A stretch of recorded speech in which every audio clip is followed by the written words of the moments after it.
All right, folks, it's the Lazy Gardener here from Soilless and Self-Watering, and we're doing a quick update. If you'll look over here, you'll see that we have the trough full of water. It will fill up. We planted some of these a week ago, and if you'll see, we have a few already germinating. We just planted more today, the better boys, which we hope will germinate soon. But we have one issue over here. Despite sparing no expense on the sealant, we seem to have a leak. Now, I don't know if it's up top or below. We're going to see how far down it goes. If there's enough water staying in the trough after it reaches wherever the leak's at, we'll just let it ride. And if not, then we're going to have to take the trouble to move all of this and reseal that side. For those of you who don't know, and we'll probably make a link for these are new pads that we got from Amazon for a fantastic price. If you don't know, a pad like this at Menards about $22, and we got 8 for about $80, I think it was, about $10 a piece. This is what makes them germinate so fast.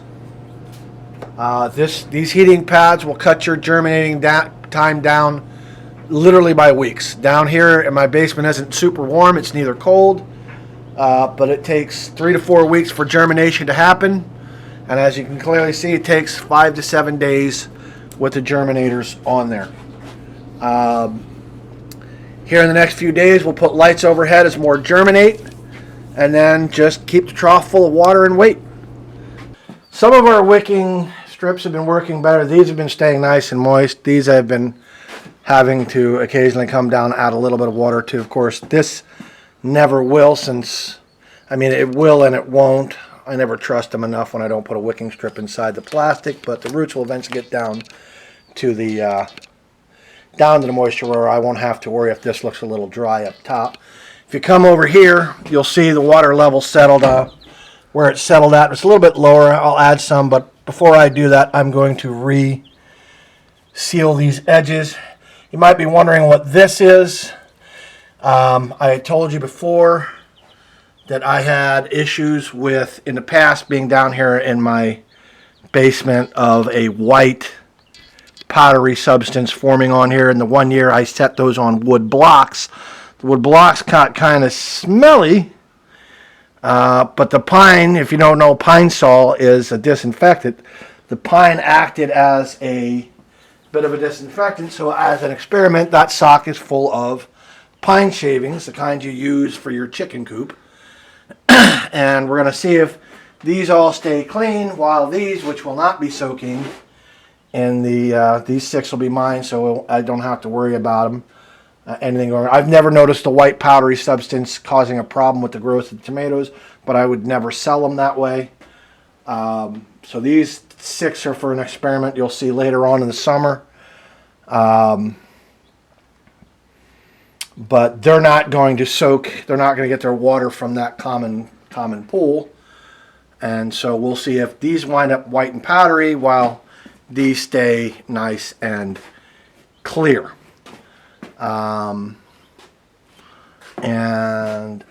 you can see, we have these new lights, which are just hung from ropes tied to a 10-foot PVC pole that I can raise and lower as necessary.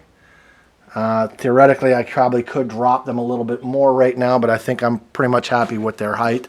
As bright as they're blinding to look at. So that's where we are right now. As you can see, the better boys, which had the late start, are catching up with a vengeance. I do not know why.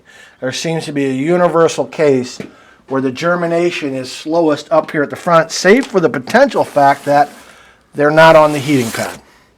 So we're going to scoot these back a little bit, and we're going to see if they pop here in the near term. That one's not even under there right at all.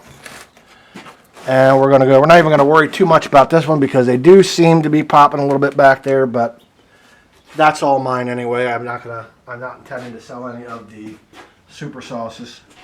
So I should say that's all for experimentation purposes. Some of these will be for experimentation purposes, and the extras will be sold to people who like tomatoes. I will keep you posted. If this works as well as it looks like it's working and continues to work, we'll expand on this. We'll have this where each of these are sitting totally flat. We'll get more heater pads. Amazon's a great place to do it. We're going to pay attention after the season to see if they sell them even cheaper, because these heating pads, what did we pay? About $50, $60? I'll have to look at it for 6 of them, 8 of them, which amounts to being like less than $10 a piece. Where if you go to Menards to buy one of these, this is literally one of the Menards ones, which doesn't even work as well. They're like $22 for the Jiffy brand, and I'm really liking the ones we just bought, and we got them for less than $10 a piece. So if we're going to expand our operations, buying them, for $10 a piece versus $20 a piece makes, it's a no-brainer.